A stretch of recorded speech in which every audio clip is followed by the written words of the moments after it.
जैसे ही मैं स्टेज पे जाता हूँ मुझे इतना सारा प्यार मिलता है, इतना शोर आता है. Like girls will going crazy, like Darshan. And I sang Teri Yaad. That was one of my original songs. I'm not shy. I take time to open up. Darshan bhai, welcome to Chandigarh first of all. शुभ है, शुभ है, ठीक है. Okay, let me know कि भाई crowd आपका इंतजार कर रहा है. I'm sure कि आपने काफी performance दे दी है. How excited or nervous you are every time going on stage? I'm very excited and मैं बहुत ज़्यादा nervous भी होता हूँ. No matter if there are 50 people or 50,000 people, I'm always nervous for a few seconds. It's just the fear of unknown क्योंकि हमने इतना तैयारी की होती है, इतना sound check किया होता है, and it's just that you need some seconds to settle down on stage. तो मेरे लिए वो होता है, but जैसे ही मैं स्टेज पे जाता हूँ मुझे इतना सारा प्यार मिलता है, इतना शोर आता है, फिर मैं धीरे धीरे comfortable. And talking about the प्यार, मैं जब यहाँ तक आ रहा था तब भी मैं देख रहा था like girls will going crazy like Darshan. It's that वो कैसे हैंडल करते हो, especially the female attention? Like over the time आपने सीख लिया है कि आराम से रहना है, humble रहना है, और what? नहीं, मतलब जैसा हूँ वैसे ही, पहले से ऐसा ही हूँ मैं. In my nature जैसे मैं पहले था वैसा ही हूँ, but हाँ, ये when I was young it was मेरे लिए समझना बहुत difficult था. एकदम से मैं awkward हो जाता था.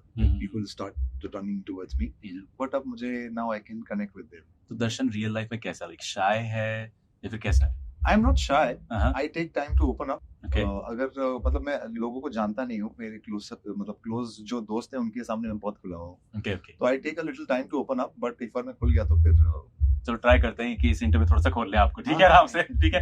अच्छा, आपकी स्टोरी हमने पढ़ी थी that you were expelled from college, क्योंकि कॉलेज में तो आए थे हम, तो उसकी बात करना चाहूंगा. ऐसे क्या क्या सीन किए थे अपने कॉलेज में कि टीचर्स ने बोला कि भाई अब तेरा हो गया, अब तो चले जा? कोई एक आधा किस्सा जो आपने किया हो? 8th स्टैंडर्ड से इंजीनियरिंग तक कैसे पहुंचा, ये मुझे पता ही नहीं. 8th स्टैंडर्ड के बाद मेरे को कुछ याद नहीं. आसपास के सहारे से मैं हर स्टैंडर्ड क्रॉस करता गया, एंड देखते ही देखते, क्योंकि दोस्त सारे जो थे वो सब इंजीनियरिंग में जा रहे थे. इंजीनियर बनना कूल था.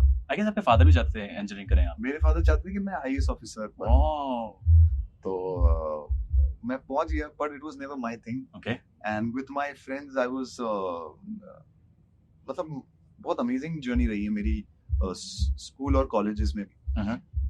स्कूल कॉलेज मोस्टली, और कॉलेज भी दो, मतलब स्कूल्स भी बहुत सारी रही. स्कूल से भी मुझे बहुत निकाला है, और कॉलेज भी I was in engineering, then I was thrown out of the college, and फिर मैं परफॉर्मिंग आर्ट्स कर रहा था थोड़ी करियर. सो हाँ, काफी naughty I was there, but I was always looking for audiences. ये मुझे रियलाइज होता है. Okay.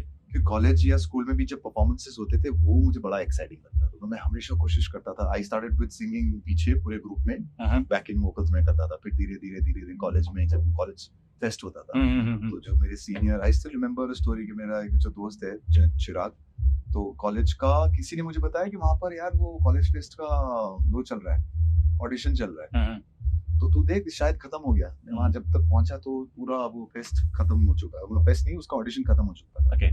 Then I requested this guy who was one of my senior, Chirag. I told him please मेरे को करने का ही है एक चांस. हाँ, तो उसने कहा पर खत्म हो गया, तुम लेट आ गए, ऐसे थोड़ी ना तुम आगे बढ़ोगे, लेट पहुंचोगे. तो मैंने बोला एक चांस. बोले ठीक है, कुछ गा के सुना. Then I sang तेरी याद. That was one of my original songs उस वक्त. Okay. तो मैंने गाया, and he said कि इसको तो डालना ही पड़ेगा. Then I performed that song for the first time in the college. वहाँ पर पहली बार लोगों ने वो गाना सुना, and being my original song, मतलब ऐसा था नहीं कि उस वक्त YouTube पे रिलीज करें या कहीं रिलीज करें. Okay. But people loved it so much, और वो धीरे धीरे मेरा कॉन्फिडेंस बहुत बिल्डअप होता गया. Then I started performing in inter college events, competitions, और लोकल अहमदाबादी थी. वो सारी चीज धीरे धीरे एड ऑन होती गई, and when finally I got the opportunity to perform in India's Rockstar, फिर मुझे पूरे कंट्री का प्लेटफॉर्म मिल गया. राइट. सो आई फील वो सब चीजों ने मुझे तैयार किया. This must be a nostalgia for you, college में आके परफॉर्म करना फिर से, वो सब यादें. एक फेस्ट हो रहा है, उसमें मैं आ रहा हूँ. How does it feel? Like वो इट फील्स अमेजिंग, बिकॉज़ मैं जानता हूँ कि कितने ही मतलब बच्चे कितने एक्साइटेड होते हैं. Exactly. थे वो पूरा दिन बाहर रहना, तैयारी करना, आज ये करेंगे, इसके बाद यहाँ खाने जाएंगे, वो करेंगे.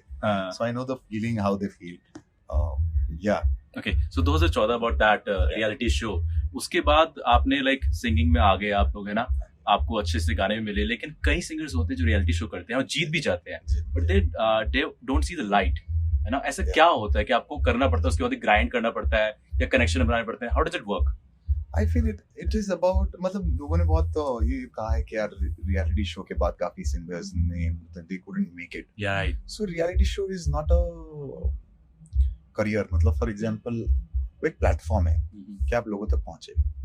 And being the life is so fast today कि लोग बहुत जल्दी चीजें या किसी इंसान को भूल जाते हैं. So if a person constantly makes an effort to make music, जैसे मुझे लगता है कि मेरी जो स्ट्रगल और जो जर्नी उस वक्त थी वो आज भी वैसी की वैसी है टू मेक बेटर म्यूजिक.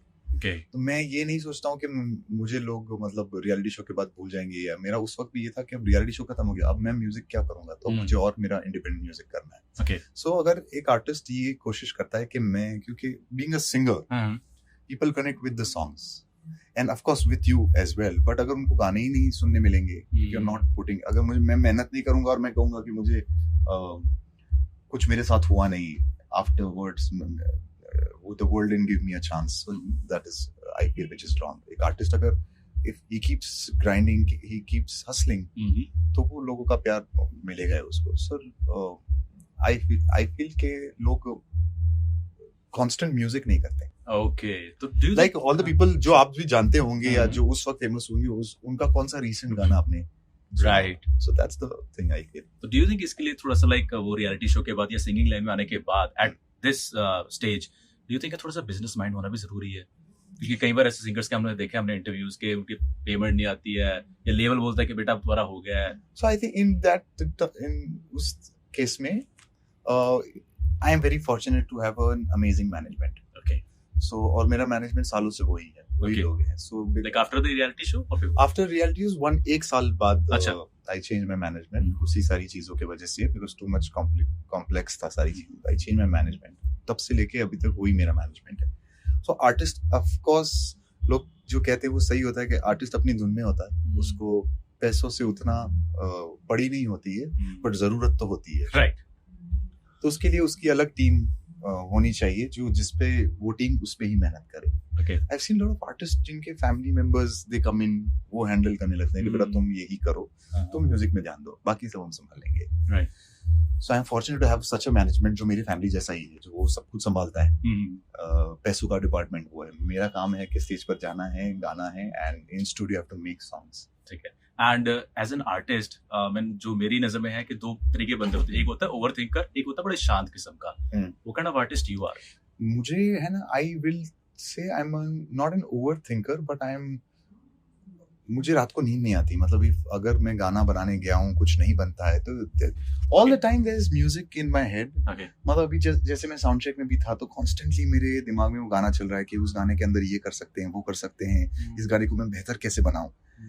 तो एंड इट्स वेरी शॉकिंग, क्योंकि मेरे फैमिली मेंबर्स ने मुझे कहा था कि ये तो तुम्हारा हॉबी है, 1-2 महीने बाद तुमको मतलब ये सब भूल जाओगे तुम. But it's been so many years, it's been 12-13 years now, या ज्यादा पता नहीं, गिनना भी छोड़ दिया मैंने. I feel the passion is still alive. मतलब वो आग मुझे आज भी सोने नहीं देती. मतलब मैं 3 बजे रात को रिकॉर्ड कर रहा हूँ, नींद से उठ के मेलोडीज रिकॉर्ड कर रहा हूँ. It's just beautiful. That passion is keeping you alive and all. Yeah. तो वो जो पैशन है, वो 20 साल का अगर दर्शन को कुछ एडवाइस देनी हो, अभी जो स्ट्रगल कर रहा था, कॉलेज से जा रहा था, एक्सपेल हो रहा था, उसको क्या एडवाइस दोगे? यार, I don't want to give any advice to the Darshan, because उसने जो चीजें की हैं, चाहे अच्छी की हैं या गलतियां की है, उसके वजह से आज ये दर्शन यहाँ पर है. So शायद अगर मैं उसको कुछ एडवाइस दे दूं या उसको स्मार्ट बना दूं और वो गलती नहीं करेगा, तो शायद मैं आज यहाँ नहीं पहुंचूंगा. So I am very happy with the darshan. He had a beautiful journey. और the best thing about my journey is that I have enjoyed each and every part of my journey. मतलब मुझे music करना था, famous नहीं होना था, वो सारे बाई प्रोडक्ट है, पैसा कमाना सब बाई प्रोडक्ट है. मुझे ये था कि माय म्यूजिक शुड, किसी की जिंदगी में मेरे म्यूजिक की अहमियत होनी चाहिए. राइट. और मैं आई रिमेम्बर के 3rd, 4th या 5th स्टैंडर्ड में जब पूछा गया था, तो तब मैंने कुछ लिखा था कि I want to make songs जो लोगों को हंसाए, रुलाए, and to make such songs. And I am very happy today कि मेरे गाने आज लड़के आते हैं कि आपका वो वाला गाना यार मैं आज पूरी रात सुनता हूँ, या क्या सैड सॉन्ग आपने बनाए, मेरी कहानी आपने बोल दी, या if we talk about some romantic song, my girlfriend loves that song, या लड़की आती है कि मेरे को गाना बहुत अच्छा लगता है. सो कहीं ना कहीं नॉट बिग, बट मैं किसी की लाइफ में थोड़ा सा इम्पैक्ट तो कर रहा हूँ, तो वो मुझे खुश करता है. एंड जब भी हम स्टेज पे देखते हैं, कई सिंगर्स जो होते हैं ना वो इम्प्रोवाइज करते हैं. जी do you also do that कि मतलब वो शायद आपकी सिंगिंग को एज अ सिंगर आप इम्प्रूव करते हो? You think that? और हमारी कोशिश यही रहती है. Of course the set list and all the songs we have prepared everything हमने बहुत रिहर्स किया. But again this is a very magical thing that we do on stage. हर बंदा अपना परफॉर्म कर रहा है and we all are in sync. Sometimes कभी कभी ऐसा होता है कि आप यू जस्ट कनेक्ट उस गाने के साथ. आप भी कहीं खो जाते हो. जैसे एक लिसनर नीचे सुन रहा है और वो कहीं अपनी कहानी में गुम हो जाता है, वैसे जो कलाकार स्टेज पर हैं वो भी कभी कभी खो जाते हैं उन कहानी के साथ. And it's very emotional. उसको कुछ बैक चलने लग जाता है, वो स्टोरी से रिलेट हो जाता है वो गाना. Yeah and see it's so amazing when I sing पहली मोहब्बत जो मैंने कॉलेज में बनाया था. And then when people who are in college, जिनको शायद पैशन है यार कि मुझे भी म्यूजिक करना है, या जिनको किसी लड़की से पहली मोहब्बत है पर कभी बोल नहीं पाए, तो वो जैसे कनेक्ट करते हैं. It's so special for me. I go on stage और मैं भी गाता हूँ and I see the faces. उनकी आंखों में वो दिखता है how much they connect with the song.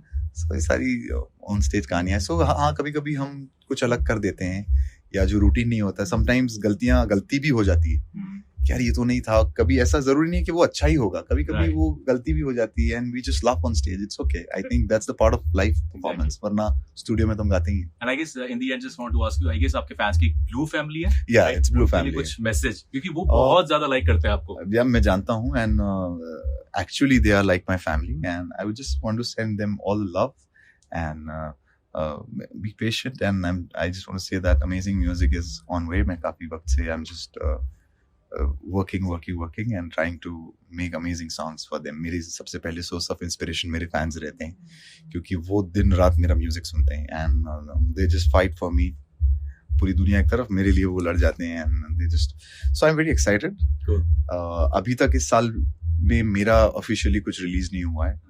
So I know they are even very excited. So let's hope and let's do it.